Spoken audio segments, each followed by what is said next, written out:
연인들을 보게 되거나 또는 드라마에서 보게 되면 이런 질문을 종종 하게 되는 것 같습니다.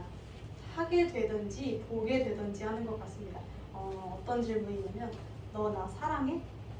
라는 질문을 전 사실 부모님한테도 많이 해요. 엄마 나 사랑해? 이상하지만 사랑한다는 이야기가 듣고 싶어서 이런 질문을 종종 하곤 해요. 뭔가 사랑을 확인받기 위해서 무언가를 걸고 이렇게 이야기하기도 합니다. 나 사랑하면 여기 사람들 다 있는 앞에서 나 사랑한다고 얘기해봐. 너 나 사랑하면 이렇게 해봐. 너 나 사랑해? 그러면 이렇게 해봐. 이렇게 무언가를 걸고 사랑을 확인받기 위해서 무언가 이야기하는 것들 또는 내 사랑을 보여주기 위해서 나 너 사랑하니까 이 정도도 할 수 있어 라는 무언가를 보여주는 행동들을 우리는 현실에서도 드라마에서도 종종 보게 되는데요. 물론 이제 사랑한다면 마음껏 모든 것들을 다 해주고 싶고 내 전부를 다 내어주고 싶은 그런 마음이겠죠. 그렇다면 그 걸어야 하는 대상이 다른 것이 아니라 하나님이라면 어떨까요? 예를 들어서 너 나 사랑하면 하나님 버리고 나한테 와 라고 한다면 뭔가 이렇게 직접적으로 말하진 않겠지만 너 나 사랑하면 한 번쯤은 예배 빠질 수 있는 거잖아. 너 나 사랑하면 한 번쯤은 이렇게 할 수 있는 거잖아. 무언가 이렇게 하나님에 대한 것을 걸게 된다면 우리는 어떠한 선택을 하게 될까요? 굉장히 난감하고 난처한 상황일 것입니다. 그런데 오늘 이 난처한 선택에 빠진 한 사람이 등장합니다. 바로 삼손입니다. 이 삼손은 어떤 사람이었냐 하면요. 이 삼손은 나실인이라고 불리우는 사람이었습니다. 자, 나실인이라는 뜻은 하나님께서 택하시고 따로 구별해 놓으셨다라는 뜻입니다. 하나님께서 택한 사람이었기 때문에 그 징표로 몇 가지를 하나님과 특별한 연결고리가 있었어요. 그게 뭐냐면 머리카락을 자르지 않는 것, 그리고 이제 포도주, 독주, 술을 마시지 않는 것, 또는 부정한 것들을 가까이 하지 않는 것, 이렇게 해서 여러 가지 하나님과 그 특별한 사이야 라는 걸 보여줄 만한 징표들을 몇 가지 평생에 걸쳐서 지키겠습니다 라고 약속을 했던 것이 이 삼손이었어요. 그리고 하나님은 이 삼손이 그렇게 저 머리카락도 자르지 않고 포도주도 마시지 않고 부정한 것으로 가까이 하지 않겠습니다 라고 지키게끔 하셨고, 그 지킴 안에서 하나님과 연결고리 안에 있을 때 하나님이 특별히 삼손에게 주셨던 것이 있었는데 그건 바로 엄청난 힘이었습니다.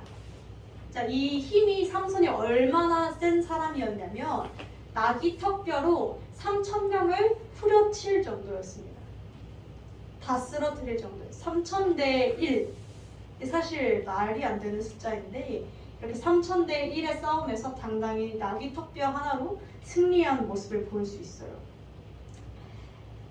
머리에 그러니까 머리에 가위를 대지 않고 머리를 자르지 않고 나실인의 조건을 지키는 그런 하나님 말씀 안에 거했을 때 하나님께서 너 나랑 함께 있구나 라는 의미로 그러한 힘을 주셨다는 것이죠.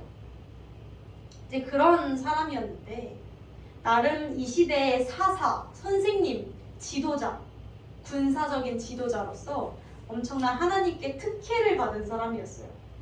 근데 보통 이런 사람이라면 좀 거룩하고 조금 경건하고 누가 봐도 그럴듯한 사람이어야 할 텐데 문제는 이 삼손이 가지고 있는 기질 자체가 그렇지 못한 사람이었습니다.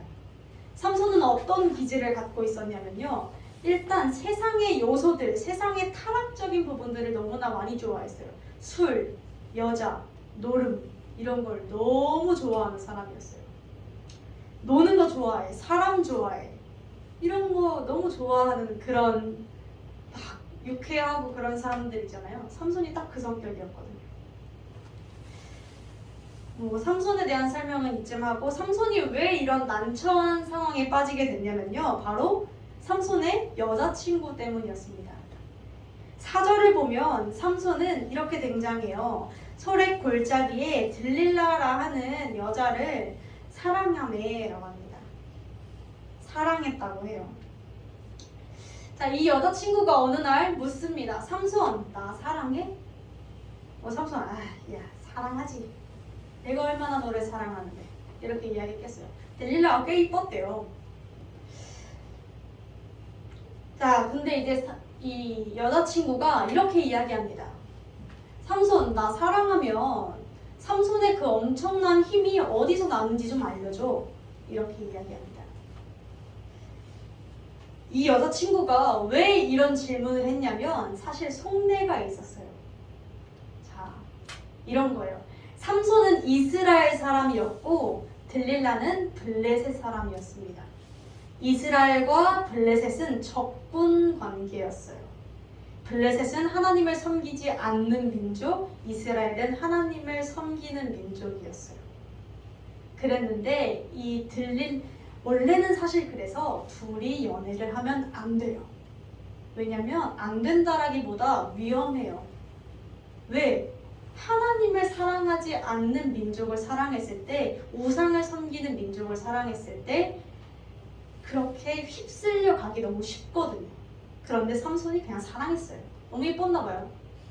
참 사랑했는데 이 들릴라가 어떤 속내가 있었냐면, 여기 보면 5절에 블레셋 사람들이 와서 여인에게 올라와서 이렇게 말했다고 합니다. 야, 삼손이 이스라엘의 엄청난 장군인데 저 장군을 쓰러뜨려야 되거든. 근데 쟤랑 너무 힘이 세니까 1대1 정면 돌파가 안 돼. 그러니까 틈을 찾다가 그 틈이 누구였어요? 여자친구. 삼손의 유일한 약점이 여자친구였어요. 그래서 여자친구를 통해서 전략을 짠 거죠. 힘을 알아내서 어떻게 힘이 생기는지 알아내서 없앤 뒤에 죽여야겠다. 이렇게 전략을 짠 거예요. 그래서 들릴라한테 엄청난 돈을 주고, 야, 삼손 좀 비밀만 좀 알아와봐 라고 이야기했어요. 들릴라가 진짜 삼손을 죽일 생각으로 약간 의도적으로 접근한 건지 그 비밀을 크게 생각하지 않았던 것인지는 모르겠지만, 들릴라는 그 돈에 넘어가서 삼손에게 물어봅니다. 그런데 이제 삼손이 처음부터 바로 이야기하진 않아요. 본문을 보면 한 3번 정도를 다른 말로 피해갑니다. 근데 이제 들릴라가 막 울면서, 삼손 나 안 사랑하지. 너가 날 사랑하면 어떻게 이럴 수가 있어. 너가 날 사랑하면 나한테 어떻게 이렇게 거짓말을 할 수 있고 나한테 우리 사이에 신뢰가 깨졌어. 너 나한테 거짓말했잖아. 신뢰는 한 번 깨지면 회복하기 어려운 거 알지? 이렇게 이야기를 하면서 계속해서 울고 난리가 났어요. 보채고. 그러니까 3번 정도 삼손이 거절하다가 결국 자신의 비밀을 이야기합니다. 17절에 한번 같이 읽어볼까요? 17절 시작. 삼손이 진정을 토하여 그에게 이르되 내 머리에는 삭도를 베지 아니하였나니 이는 내가 주께서 하나님의 다스림이 되었습니다. 만일 내 머리가 밀리면 내 힘이 되리서 떠나고 아니, 솔직하게 다 얘기했어요. 자, 결과가 어떻게 됐을까요? 결과만 이야기하자면 처참해졌습니다. 삼손이 잠든 사이에 들릴라가 블레셋 사람들을 불러 들여와서 블레셋 사람들의 삼손의 머리카락 7가닥을 밀었고, 근데 여기서 재밌는 건 뭔지 아세요? 7가닥이 저는 진짜 이 머리카락 7가닥인 줄 알았어요. 이만큼 잘라서 힘이 사라진 줄 알았는데 그게 아니라 이 당시에 남자들이 머리를 어떻게 묶었냐면 7갈래로 묶었대요. 그러니까 왼쪽 3갈래, 머리 따는 것처럼 왼쪽 3갈래, 오른쪽 3갈래, 밑으로 1갈래 이렇게 해서 총 7가닥으로 이렇게 묶은 거예요. 갈래로. 7갈래, 7가닥을 잘랐다는 건 그냥 싹 다 밀어버렸다는 거예요. 우리 병인 성도님이 머리 한번 싹 밀었잖아요. 그것처럼 시원하게 밀었다라는 얘기예요. 아주 그냥 전체를 밀어버렸는데, 자, 이렇게 밀렸을 때, 머리가 밀렸을 때, 자, 단순히 이 힘은 머리에서부터 나오는 것이 아니었죠. 힘은 어디에서 나온 거였어요? 하나님과 삼손이 함께 할 때 나오는 것이었는데 그 하나님과 삼손이 함께 할 수 있었던 마지막 보루, 그것이 머리가 밀리자 삼손에게는 더 이상 하나님이 함께 할 수가 없었어요. 그 결과 삼손은 힘을 잃게 되었고, 힘을 잃은 삼손 뭐 볼 거 있나요? 블레셋 사람들에게 끌려가서 처참합니다. 21절에 보면 눈을 뽑히고 노줄로 매고 옥에서 맷돌을 굴리는 신세가 되어버리는 걸 발견할 수 있습니다. 오늘 삼손의 이야기는 이렇습니다. 어쩌면 우리는 이 이야기를 통해서 삼손이 조금 불쌍할 수도 있을 것 같다는 생각이 듭니다. 또 미련하다라는 생각이 들 수도 있을 것 같다는 생각이 들어요. 뭐 애인한테 속은 게 그렇게 잘못인가? 라는 생각 들 수 있죠. 들릴라가 작정하고 접근한 건데 작정하고 접근했을까요? 그래도 어느 정도 사랑하지 않았을까요? 잘 모르겠어요. 거기까지는 잘 모르겠어요. 그러나 어쨌거나 내가 사랑하는 여자한테 속은 게 속은 사람이 잘못인가? 라는 생각이 들 수는 있을 것 같아요. 또 뭐 아니 그래도 그걸 말하나? 싶을 수도 있을 것 같고. 그런데 우리가 여기서 그렇게 접근하는 것이 아니라 우리가 어떤 식으로 접근하기를 원하냐면 하나님이 왜 이 이야기를 이 책에 담아 놓으셨는가? 사사의 이야기, 예를 들어서 굉장히 하나님 입장에서는 이런 거죠. 그러니까 어떠한 목사님이 실제로 계신 분은 아니지만 어떠한 한 목사님이 여자를 너무 좋아해서 여자의 눈이 팔려서 하나님과 그런 걸 다 경건 생활을 내던지고 굉장히 수치스러운 이야기잖아요. 하나님 입장에서는 성경에 안 담았을 수도 안 담아야 좀 더 그럴듯한 이야기인데 왜 이 이야기를 굳이 담으셨냐는 거죠. 우리가 이것을 이 망가진 모습, 삼손의 망가진 모습을 보면서 우리가 무엇을 깨닫기를 원하시는지 우리가 함께 나누기를 원합니다. 먼저 첫 번째로 하나님께서 말씀하고자 하시는 것은 우선순위에 대한 부분입니다. 어쩌면 조금 전에도 이야기했다시피 작정하고 덤벼든 들릴라 잘못이지 속은 삼손 잘못인가 라는 생각이 들 수 있을 것 같은데요. 이 부분에서 굉장히 중요한 포인트는 단순히 이야기했다, 말 조심하자 라는 부분이 아닙니다. 어떠한 부분이냐면 삼손에게 있어서 머리카락은 굉장히 하나님과 삼손만의 연결고리였어요. 그러니까 남들은 다 몰라요. 머리카락 왜 안 자르는지 그게 중요하게. 저도 머리카락 맨날 자르고 사실 여기에 숏컷 하신 분들도 계시고 머리카락 자르는 것이 그렇게 큰일인가 싶죠. 남들에게는 아무 의미 없는 행동이에요. 그러나 적어도 삼손한테만큼은 의미가 있었어요. 왜? 하나님과 나와의 연결고리고 하나님과 나만의 그러한 하나의 우리가 함께 한다라는 징표니까. 그리고 심지어 내가 정한 것이 아니라 하나님께서 지키라고 하신 말씀이니까 라는 이유였습니다. 그런데 굉장히 그래서 구별된 것이었는데 삼손의 어떤 잘못이 문제였냐면 나실인, 그러니까 삼손의 정체성, 신앙의 결단을 없앨 수 있는 키를 들릴라에게 넘겨버렸다는 것. 들릴라 손에 쥐어주었다라는 것이 굉장히 큰 문제라고 할 수 있습니다. 이것이 얼마나 큰 문제였는지는 삼손도 알고 있었을 겁니다. 그래서 16절에 보면 굉장히 마음이 번뇌하여 죽을 지경이었다라고 스스로 이야기를 해요. 그리고 우리가 자세히 보면 삼손이 머리카락 총 한 4번 정도 제한했을 때 넘어갔잖아요. 첫 번째, 두 번째 넘어가다가 세 번째부터 살짝 흔들리기 시작하는 걸 볼 수 있어요. 어떤 느낌이냐면 은근슬쩍 머리카락을 언급하긴 해요. 우리 말씀 볼까요? 사사기 16장 보면은 처음에는 삼손이 이렇게 이야기해요. 나를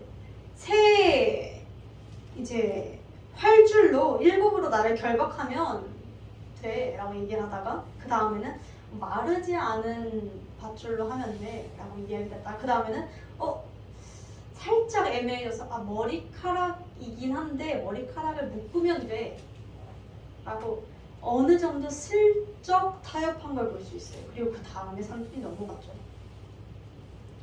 성경은 이렇게 흔들리다가 결국 자신의 신앙의 연결고리를 넘겨버린 삼손의 영적 상태에 대해서 이렇게 이야기합니다. 20절에 하나님이 자신을 떠나신 줄 삼손은 몰랐다.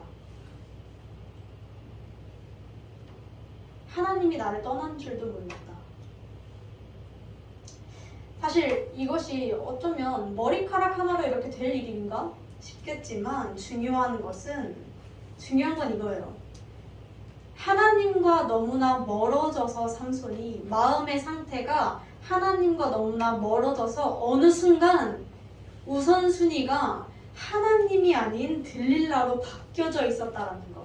그래서 그러한 마음 상태 때문에 행동이 그렇게 신앙의 결단을 하나하나 없애는 모습으로 나아갔고, 그렇게 되다가 결국 마지막 신앙의 보루까지 넘겨버리자 더 이상 하나님과 함께할 수 없었다라는 것을 보여줍니다. 삼손이 머리카락을 지켰던 이유가 뭐라고 했죠? 하나님이 지키라고 하셔서, 하나님과 나만의 기준이라서. 그런데 삼손의 행동 기준이 이렇게 바뀌었습니다. 하나님에서 들릴라로. 어떻게 알 수 있냐면 삼손이 들릴라한테 자기 비밀을 이야기해준 이유가 뭘까요? 들릴라가 말 안 해주면 나를 떠날 것 같아서. 삼손이 그동안 행동은 어땠다고요? 그동안의 행동은, 머리카락을 지켜왔던 그동안의 행동들은 하나님과 함께하기 위해서였어요. 그런데 삼손의 행동이 어느 순간 어떻게 바뀌어 있어요? 들릴라가 나를 떠날까봐 행동을 해요. 이것이 굉장히 중요해요. 삼손의 우선순위가 하나님이 아닌 들릴라가 됐다는 것. 그리고 하나님은 이러한 모습을 가장 싫어하세요. 자, 우리는 삶을 살아가면서 굉장히 많은 것들을 사랑하게 됩니다. 내가 하고 있는 일들에 열정을 가질 수도 있을 것이고, 가족, 애인, 친구 등 많은 사람들을 사랑하게 될 것이고, 돈을 귀하게 여기는 마음을 가지게 될 수도 있고, 나 자신을 사랑해서 나를 발전시켜 나가기도 할 것입니다. 물론 사실 이러한 사랑에 대한 마음, 열정에 대한 마음은 너무나 귀합니다. 이 감정, 누군가를 사랑한다라는 것과 내가 내 일에 열정을 가진다라는 것은 사실 하나님이 주신 감정이기 때문에 너무 귀해요. 그 자체로는. 그래서 하나님은 이것을 우리가 누리기를 원하세요. 마음껏. 그래서 우리가 최선을 다해서 살아야 하고, 예수 믿는 사람들이라고 해서 막 기도원에 몇십 년 갇혀서만 사는 것이 아니라 내 삶을 의미 있게 살아내고 그 안에서 또 이제 열심히 최선을 다해야 되는 것이 그리스도인들의 몫이겠죠. 그러나 중요한 것은 우리가 그 어떤 것을 사랑하든지 간에 우리의 삶의 모든 행동의 기준이 하나님이 되어야 한다는 것입니다. 최선을 다해서 사랑하되 내 기준은 하나님이 되어야 한다는 것이죠. 내가 일을 너무 열심히 하고 일을 열정 있게 한다 하더라도 그 일 때문에, 돈 때문에, 그 명예 때문에, 인정 때문에 하는 것이 아니라 하나님 때문에 내가 열심히 일을 하는 것이고, 내가 누군가를 사랑하더라도 하나님과 같이, 하나님 안에서 같이 걸어가는 그 발자국들이 너무 귀하기 때문에 그를 사랑하면서 하나님이 알려주신 방법과 말씨와 행동대로 내 옆에 있는 사람들을 사랑해 나가는 것이고, 돈도 열심히 하나님이 나에게 주신 것이기 때문에 나에게 맡겨주신 거예요. 어느 일정한 시간 동안 그 맡겨주신 것을 하나님의 그 마음과 계획대로 사용하기 위해서 아끼고 절약하고 소중하게 대해야 하는 것이고, 이러한 모든 것들이 하나님 기준에서 이루어져야 한다는 것이지 이런 것들을 사랑하지 말라는 이야기는 아닙니다.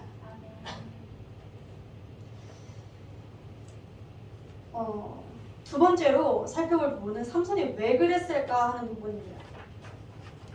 삼손이 진짜 왜 그랬을까요? 사실 삼손은 전과가 있습니다. 삼손이 여자를 진짜 좋아해요. 진짜 이전에도 딥나의 여자가 전 여친인데도 전 여친도 하나님이 만나지 말라 하는 여자였어요. 근데 또 이땐 또 다 비하인드 스토리가 있긴 해요. 근데 이걸 지금 풀면 또 힘들어지니까 비하인드 스토리가 있어요. 사실 그게 또 하나님이 일부러 그렇게 배치를 시켜 넣으시는 거긴 하거든요. 그런데 이제 어쨌거나 그 전 여친이랑 만날 때도 어땠냐면요. 삼손이 이제 힘은 센데 여자한테 너무 약해서 여자친구한테 다 말해버려요. 아니 당장 다음날에 블레셋 사람들이랑 싸워야 돼요.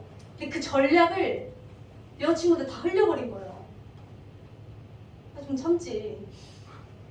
다 말해서 또 어떻게 돼요? 삼손 두드려 맞고 난리 나요. 우리가 굉장히 애매한 부분이죠. 근데 왜 이렇게 사사하나 되는 사람이, 그러니까 지금 현대 표현으로 목사님이나 되는 사람이 왜 이렇게 같은 문제에서 계속 걸려 넘어지는 걸까요? 여자, 이성, 왜 그렇게 뜨거운 사람일까요? 참. 근데 사실 우리의 모습도 비슷하지 않나 싶어요. 우리도 내가 유난히 약한 문제들이 있어요. 누군가는 정말 그게 이성이 될 수도 있고요. 사람이 될 수도 있고, 또는 돈이 될 수도 있고, 분노가 될 수도 있을 것이고, 되게 남들에게 비수를 꽂는 말이 될 수도 있을 것이고, 여러 가지 형태로 내가 유난히 약한 부분들이 있고 반복적으로 넘어지는 부분들이 있습니다. 그런데 이러한 것들이 왜 우리가 계속해서 반복해서 넘어지냐 하면 우리의 마음을 자세히 들여다보면 어떤 마음이 있냐면 한 번쯤 괜찮겠지라는 안이라는 마음이 숨어 있습니다. 자, 이 안이란 마음이 왜 숨어 들어오게 되냐? 우리가 사랑의 하나님을 오해하기 때문입니다. 자, 우리는 사랑의 하나님 너무 잘 압니다. 그렇죠? 우리에게 하나님은 어때요? 너무 인자하십니다.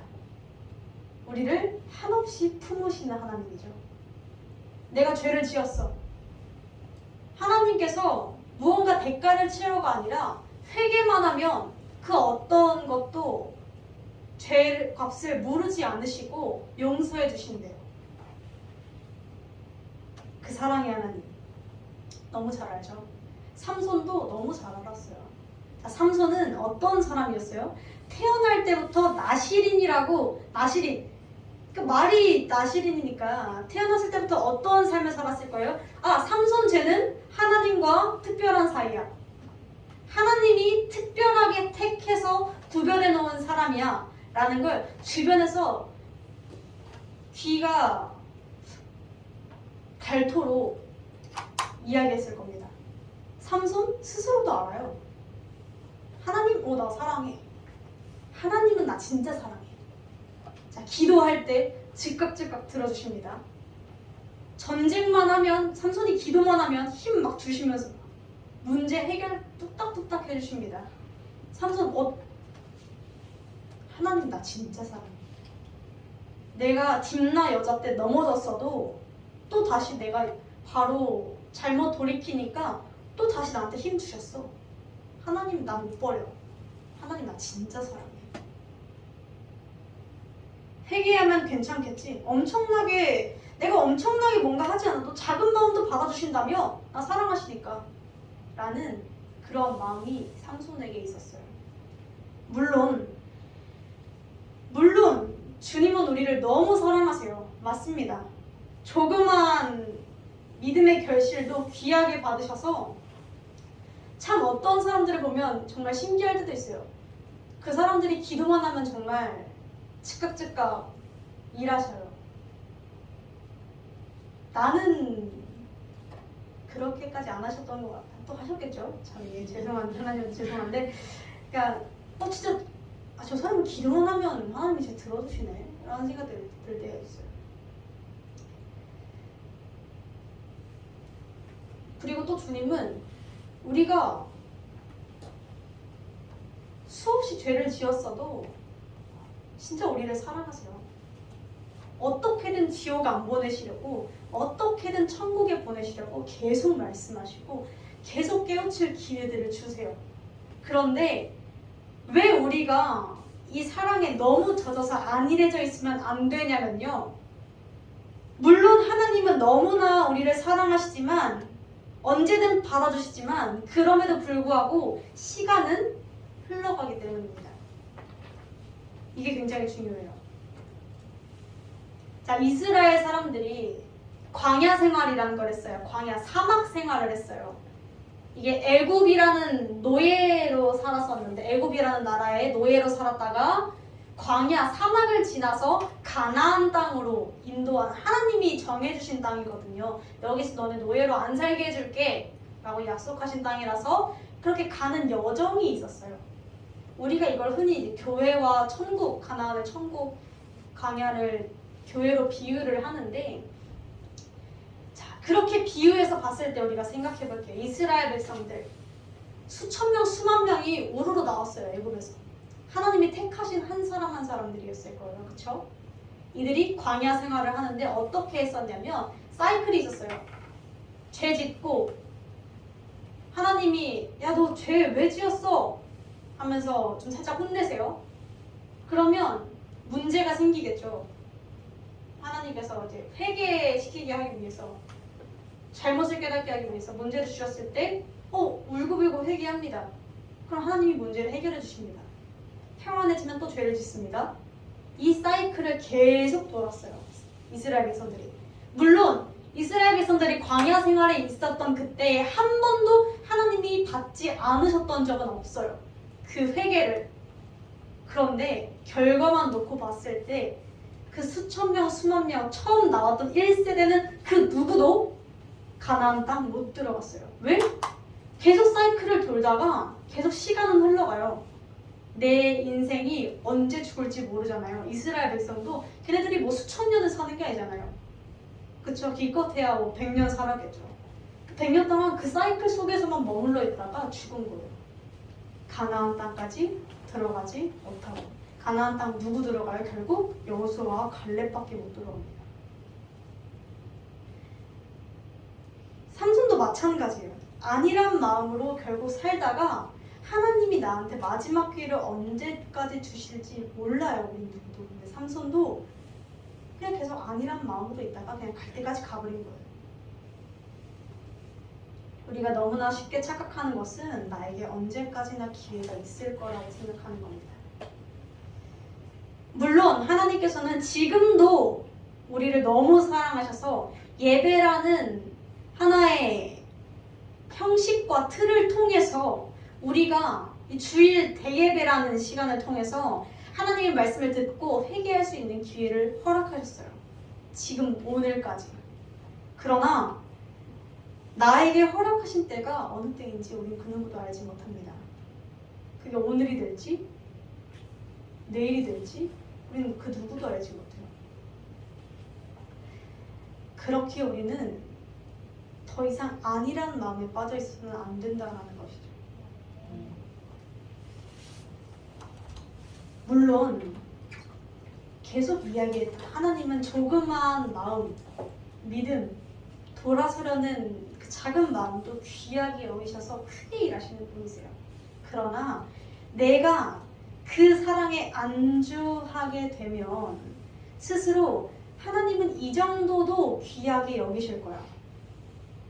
내가 제대로 하지는 않지만 귀하게 여기실 거야 라는 마음으로 안주하게 되고, 이 정도만 해도 될 거야 라는 마음으로 머물러 있는다면 우리의 그런 죄성 때문에 하나님이 우리의 작은 마음을 받지 않으셔서가 아니라 우리의 죄성 때문에 그러한 관용이 우리 스스로를 미끄러지게 한다는 것이죠.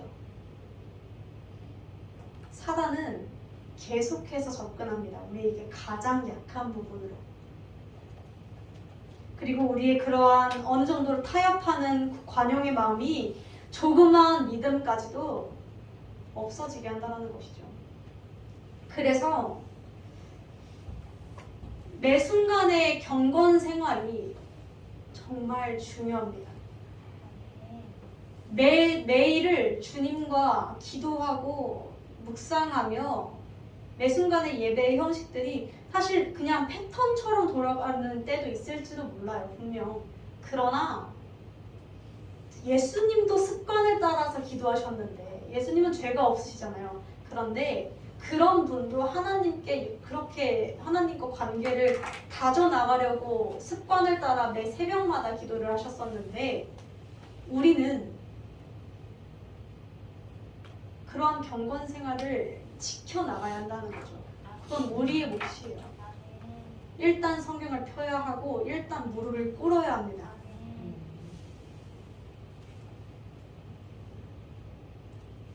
삼손 이런 사사기에서 여러 사사들이 등장해요. 물론 결국 하나님이 그들을 사용하셔서 하나님의 일을 이루시긴 다 하셨어요. 그런데 자세히 보면 사사 되게 보다 보면 뭔가 찝찝해요. 왜 찝찝하냐면 사사들의 결말이 다 그냥 그래요. 물론 하나님은 악인을 들어서라도 하나님의 일을 이루시는 분이세요.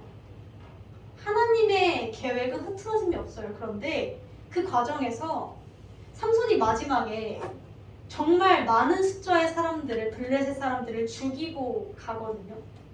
간다라는 게 자기도 죽어가는 거예요. 그 블레셋 사람들을 물리치는데 자기도 죽어요. 그때. 근데 만약에 삼손이 바로 섰다면 하나님이 삼손 건지고 그 하나님의 계획을 이루시지 않았을까라는 생각도 좀 많이 들었던 것 같아요. 하나님은 하나님의 계획을 이루세요. 그런데 내 신앙, 내가 하나님 앞에서 어떻게 서느냐, 그것에 따라서 하나님의 일 실컷 하다가 내가 지옥 갈 수도 있다는 거죠. 굉장히 무서운 이야기죠. 우리가 매 순간 철저하게 우리의 모습을 돌아보고 첫 번째로는 우선순위를 지켜내며 살기를 원합니다. 하나님 앞에서 우리가 세상의 많은 것들을 최선을 다하고 누리는 삶이어야겠지만 우리의 행동 기준만큼은 하나님이 중심이 되기를 원합니다. 그리고 매 순간에 예배와 경건 활동을 어떻게 받아들이게 되길 원하냐면요. 자, 주일날 예배를 드리는 이유 뭔지 아세요? 우리가 안식일은 토요일날 예배를 드리는데 우린 주일에 예배를 드리잖아요. 주일날 예배를 드리는 것은 그냥 대충 빨간 날이니까 사람들이 제일 많이 모일 날짜에 예배를 여는 것이 아니라 예수 그리스도께서 십자가에 달려 죽으시고 무덤에서 계시다가 살아나신 날짜가 요일이 주일이에요. 주일. 그래서 우리는 하나님이 다시 예수님께서 부활하셨다라는 의미는 우리를 죽음에서 우리 때문에 우리의 죄를 대신 받아주시려고 십자가를 지셨는데 그 예수님이 허망하게 죽은 것이 아니라 다시 죽음을 이기고 부활하셨어요. 그랬기 때문에 예수님께서 부활하셨기 때문에 나도 다시 그 주님을 믿으면 마지막 때에 주님 앞으로 나아갈 수 있고 천국에 갈 수 있다. 그 생명을 얻었다라는 것을 기념하면서 주일날에 모여서 예배를 드리는 겁니다. 우리가 그래서 주일날 예배를 하나의 형식으로 여기서는 안 되는 이유가 매 순간 이번 주도 그 다음 주도 매주 돌아가는 예배 같지만 매번 나에게 또 한 번의 기회를 허락하시고 생명을 주신다고 약속하시는 순간들이기 때문에 우리는 매 순간 철저하게 하나님을 경배하고 찬양하며 마음으로 예배해야 한다는 것이겠죠. 물론 갇혀져 있는 것들은 내가 정말 많이 없을 수 있지 모르겠지만 적어도 정말 감사하는 마음과 내 안에서 가장 최선의 것을 드리고자 하는 그 마음들이 분명 있어야 한다는 것입니다. 우리가 철저하게 이러한 삼손의 모습을 본받지 않게 되기를 원합니다. 그래서 왜 그런 웃으면서 그런 우스갯소리로 그러한 이야기들을 해요. 하나님이 은사를 많이 주시는 것보다 은사 없이 가는 게 낫다 라는 이야기가 뭐냐면, 하나님께 받은 게 많은 사람들 있잖아요. 그 사람들은 굉장히 더 힘들어요. 왜냐면 어느 순간 그 능력이 내 또 왔거든. 삼손이 그랬잖아요. 하나님이 나를 떠난 줄도 몰랐어요. 그리고 결국 굉장히 아이러니한 건, 삼손이 영적인 눈이 덮여 있는 상태로 잠을 들어 있다가 머리카락을 밀리고 노예 신세가 되잖아요. 그때 삼손은 눈이 뽑혀요. 육적인 눈이, 육의 눈, 진짜 눈이 뽑. 얼마나 아프겠어요. 눈을 어떻게 뽑아요 그거를? 진짜 제정신이 아닌 것 같아요. 다들 눈을 뽑았어요. 그런데 성경 속에서 이 눈이 뽑히고 나서 삼손의 상태를 어떻게 이야기하냐면, 22절에 그의 머리털이 밀리운 후에 다시 자라기 시작하니라. 자, 우리가 이걸 통해 뭘 알 수 있는 줄 아세요? 삼손이 그렇게 힘이 많고 그렇게 보이는 게 많고 그렇게 세상에 팔려 있을 때는 영적으로 잠들어 있다가 마지막 육적 눈까지 다 뺏기고 눈에 뵈는 게 없어지고, 눈에 뵈는 게 없으면 누굴 찾았겠어요? 하나님 찾았겠죠. 내가 눈으로 보이는 여자 안 찾고 눈앞에 보이는 세상 것 안 찾으니까 그렇게 마지막 순간까지 가니까 머리카락이 다시 자라오기 시작했다는 거예요. 그래서 가끔 하나님께서 극단적인 방법으로 또 데려오시는 분들이 있어요. 보통 눈에 이렇게 정말 아무것도 뵈는 게 없어야 하나님만 보게 되거든요. 그래서 저희 큰 전도사님이 이런 말씀을 하셨어요. 아, 근데 이쯤 하면은 이제 예수 믿을 듯도 한데, 아니면 덜 맞아서 그래라는, 하나님한테 덜 맞아서 그래, 아직 여유로워서 그래. 우리가 우리 한계를 정말 깨달으면, 안 된다 라는 걸 깨달으면 안일해질 순간이 없어요. 일단 매달리고 보는 거겠죠, 사실.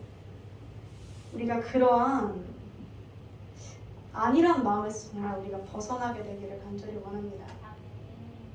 우리가 이 시간 잠시 기도하실 텐데요.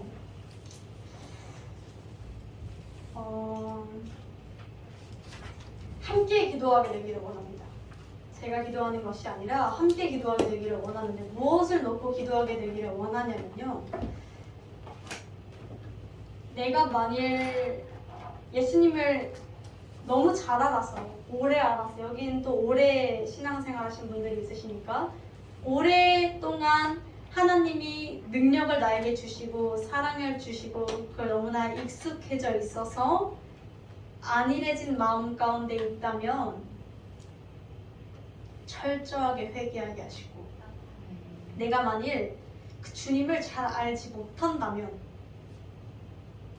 매 순간 작은 경험이 쌓이고 쌓여서 하나님이 내 삶을 주관하시는구나를 깨닫게 해달라고, 이 두 가지로 함께 잠시 기도하시면